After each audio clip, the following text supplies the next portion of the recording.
মানবদেহের পঞ্চেন্দ্রিয়র মধ্যে কান হচ্ছে অন্যতম। দুর্বল শ্রবণশক্তির মানুষের বিড়ম্বনার অন্ত নেই। অনেকে দিনের পর দিন কানের অস্বস্তি নিয়ে কাটিয়ে দিচ্ছেন। কান নিয়ে ভোগান্তি ও অবহেলার দিন বোধহয় শেষ হতে চলল। আধুনিক চিকিৎসা সেবা অনেক দূর এগিয়ে গেছে, সেই সাথে এগিয়ে যাচ্ছে জনপদের চিকিৎসা সেবা। শুক্রবার বাঁশখালীতে প্রথমবারের মতো আনুষ্ঠানিকভাবে যাত্রা শুরু করল জলদি হিয়ারিং সেন্টার।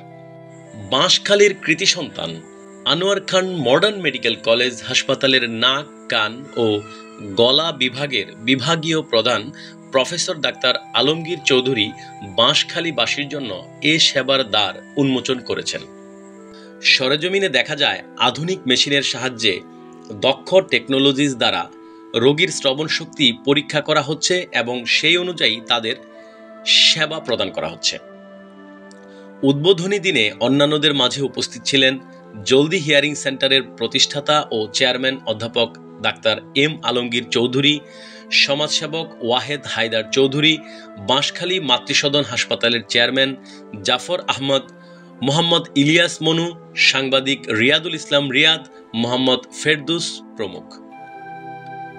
জলদি হিয়ারিং সেন্টারে প্রান্তিক জনগোষ্ঠী তাদের সামর্থ্যের মধ্যে কতটুকু সেবা পেতে পারে এমন প্রশ্নের জবাবে জলদি হিয়ারিং সেন্টারের প্রতিষ্ঠাতা ও chairman professor doctor Alamgir Chowdhury বলেন, আমরা প্রথম আজকে চালু করলাম এবং বাঁশখালী জনগণ যাতে চিটাং শহরে যেতে না হয়, এখানে বসেই হিয়ারিং সব সমস্যার টেস্ট করে হিয়ারিং এইড যদি লাগে সেটাও আমরা ব্যবস্থা করতে পারবো এবং অন্যান্য যা হিয়ারিংয়ের সার্ভিস ওইটার ব্যাটারি চেঞ্জ করা পরবর্তী সার্ভিস আমরা দিতে পারবো। চিটাংয়ে এই হিয়ারিং সেন্টারের সাথে আমাদের একটা কোলাবোরেশন আছে। আমরা এই ব্যাপারে আশাবাদী, খুবই আশাবাদী। আমি মনে করি এটার সফলতা হবে, সবার সহযোগিতা দরকার। আমরা সাশ্রয়ী মূল্যেই দিচ্ছি। যেমন একটু আগে একজন রুগী আসলো, স্যার আমার টাকা নাই। আমি তোমার যা আছে তাই দাও, না দেখলে ফ্রি করে দাও। একটু আগেই বললাম আমি একজনকে, এবং এটার অবশ্যই সামর্থ্যের মধ্যে আমরা চেষ্টা করব, এটা আমাদের চলবে। এটা খুব ভালো প্রশ্ন করেছেন, ধন্যবাদ। কানে যাতে পানি না যায়, কান খোঁচানো যাবে না। নদীতে পুকুরে যে গোসল করে তখন কটন বাড তেলে ভিজিয়ে চেপে ওইটা কানে দিয়ে গোসল করলে পানি আর যাবে না। অথবা ইয়ার প্লাগ পাওয়া যায়, অথবা খুব সাবধানে যদি গোসল করা হয় তাহলেও কিন্তু কানে পানি যায় না।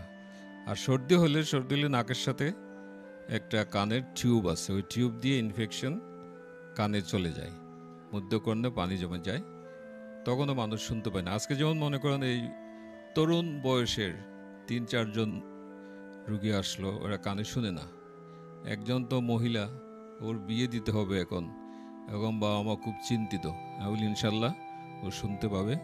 ওরা টেস্ট করে আসছে, দেখলাম এটা অপারেশন করে আমরা ঠিক করে দিতে পারবো। আবার কান ইনফেকশন হয়ে গেলে পর্দা ছিদ্র হয়ে যায়। পর্দা ছিদ্রের অপারেশনও বাংলাদেশে এখন বিদ্যমান, যদিও বাঁশখালীতে আমরা পারতেছি না। চিটাগাংয়ে আমরা করে দিতে পারবো, ঢাকায় করে দিতে পারবো খুব কম খরচে। আমি বাঁশখালীর রুগীদের জাস্ট হাসপাতালের মেডিসিন এবং হাসপাতালের টাকা দিলে আমি করে দিচ্ছি। এইটুকু আমি চেষ্টা করছি আমার পক্ষ থেকে। বাঁশখালী এক্সপ্রেস, দক্ষিণ চট্টগ্রামের কমিউনিটি পোর্টাল।